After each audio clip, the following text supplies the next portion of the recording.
د چا کو اچانک پیسې بکر شي یا دغه رنګې د چا داسې حاجت وي چې هغه زر تر زر دی غواړي چې پوره شي، د چا کو د رشتې مسله وي یا د چا کو د نوکرۍ مسله وي، د چا کاروبار ډیر زیات په ټپه وي او کاروبار یې خراب وي. د دې ټولو مسایلو دپاره ډیره زیاته زبردست او ډیره زیاته پاورفل وظیفه ده. بسم الله الرحمن الرحیم. السلام علیکم ورحمت الله وبرکاته.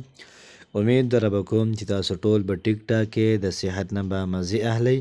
الله پاک هم خوشحاله آباد او تر و تازه ساته. الله پاک دې موږ او تاسو ټول له چا محتاج نه، صرف د الله پاک موږ او تاسو ټول د خپل اطاعت او د خپل تابعدارۍ محتاج ساتي. نن چې کومه زموږ وظیفه ده دا ډیره زیاته زبردست او ډیره زیاته پاورفل او دغه رنګه ډیره زیاته زر اثر کوونکې ده. که زه دا ویم چې د بجلی نه سوا او تیز اثر کوي، نو ډیره زیاته زر اثر کوونکې وظیفه ده. فرمایي چې زموږ هغه وروڼه یا زموږ هغه خویندې د هغوی کو اچانک پیسې بکر شي او دغه رنګه ډیر زیات سخت ضرورت وي او پیسې پیدا کیږي نه، نو د هغې لپاره کو دا وظیفه وکړی شي، انشاءالله العزیز الله پاک به ورته په 100 غنټو کې پیسې ورکړي. دغه رنګې زموږ هغه خویندې وروڼه چې د هغوی په زړه باندې ارمان وي، د هغوی په زړونو باندې امیدونه وي، د هغوی په زړونو باندې یو خواهش وي او هغه خواهش نه پوره کیږي، نو که دا وظیفه وکړه انشاءالله العزیز دا ټول خواهشات به پوره شي.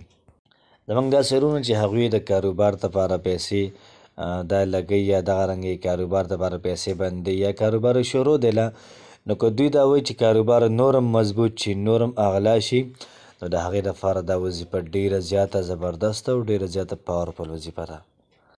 که دا وظیفه څوک د رشتې دپاره وکړي، نو که هلک یې پخپله وکړي یا یې جینۍ پخپله وکړي، نو ډیره زیاته اعلی ده. نو که مور دا وظیفه کوي یا وله خور دا وظیفه کوي، دغه رنګې ملګري ولې دا وظیفه کوي، نو بلکل دا وله کولی شي. د دې وظیفې په ذریعې باندې به الله پاک ستاسو ټول کارونه دا به حل کړي. دومره زر اثر کوونکې وظیفه ده. که تاسو د دې وظیفې دا واقعه واورئ، په ایمان سړی حیرانه شي چې دومره زر اثر کوونکې وظیفه هم شته دی. یا مولانا صاحب هغه دا وظیفه دا په یو چوک کې خلکو ته وښودله. د دنیا مزدوران دا راجمع شوي وو، هلته کې ولاړو او کله یو لارې ته ګوري، کله بلې لارې ته ګوري. څوک به راشي چې موږ ځان سره بوځي د کار دپاره، روزګار دپاره، موږ باندې دیاړي به څوک وکړي. نو هغه سړی فرمایي چې دلته کې یو عالم رالی او موږ ته دا وظیفه راکړه چې تاسو دا وظیفه کوئ، انشاءالله العزیز الله پاک به ډېر زیات خیر کړي. نو دی وایي چې کله موږ دا وظیفه وکړل، 2 غنټې لا شی نه وي، یو سړی رالی، وایي زموږ څونه ملګري دي هغوی له هم پیسې ورکړلې، ډېرې ډېرې ورکړې وله او ما له هم پکې پیسې راکړلې. خو چې کله ما له پیسې راکولې، زه ایسته به جړا شوم. وایي ما ته سړی وایي چې ته ولې جاړې، ته پیسې راڅخه کمې دي یا ما چې کوم پیسې درکړلې دا پیسې کمې دي، سیوا پیسې غواړې، بیمار یې، څه مسله ده، کور کې څه تکلیف دی، که بیمار یې ډاکټر لرې بوځمه. دا ټولې مسلې تپوسونه دا یې رانه وکړل. خو وایي ما لومبې وجړل، بیا مې وخاندل. وایي ما ته وایي چې ناشنا غوندې سړی کله جاړي او کله خاندي، خپله خبره نه کې، خپله خبره وکړه څه مسله ده. وایي ما ورته دا ووایي چې دلته کې یو عالم راغلی او دا وظیفه 2 غنټې مخکې موږ ته یې وظیفه هغه وښودله چې تاسو دا وظیفه وکړئ، که ستاسو پیسې پکار وي، دغه رنګې ستاسو که رشته نه کېږي یا دغه رنګې چا څومره حاجتونه وي، دا ټول به الله پاک پوره کړي. وایي موږ ټولو ملګرو دا وظیفه د هغه نه واورېدله، موږ شروع کړله.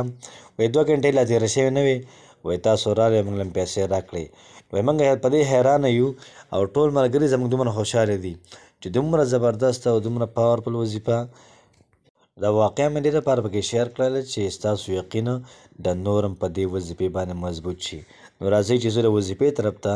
وظیفه داسې ده چې موږ به 11 پیرې درود شریف ووایو، بیا به د هغې نه بعد 313 پیرې اللهم یا احل المشکلات، دا به 313 پیرې ووایو. اللهم یا احل المشکلات 313 پیرې به ووایو. دغه رنګې د هغې نه بعد به 11 پیرې بیا درود شریف ووایو، بیا به د هغې نه بعد دعا وکړو، ای پروردګار زما پلانکی کار دی او دا کار راله پوره کړه. نو تاسو به دا وظیفه لا پوره کړې نه وي، انشاءالله العزیز الله پاک به ستاسو امداد دا به د غیبو نه کړی وي. نو کوشش وکړئ دا وظیفه په خپله مو کوئ او ملګرو سره شیر کړئ چې هغوی ته هم پیدا ورسیږي. الله پاک مو خوشحاله آباد ساته. السلام علیکم ورحمت الله وبرکاته.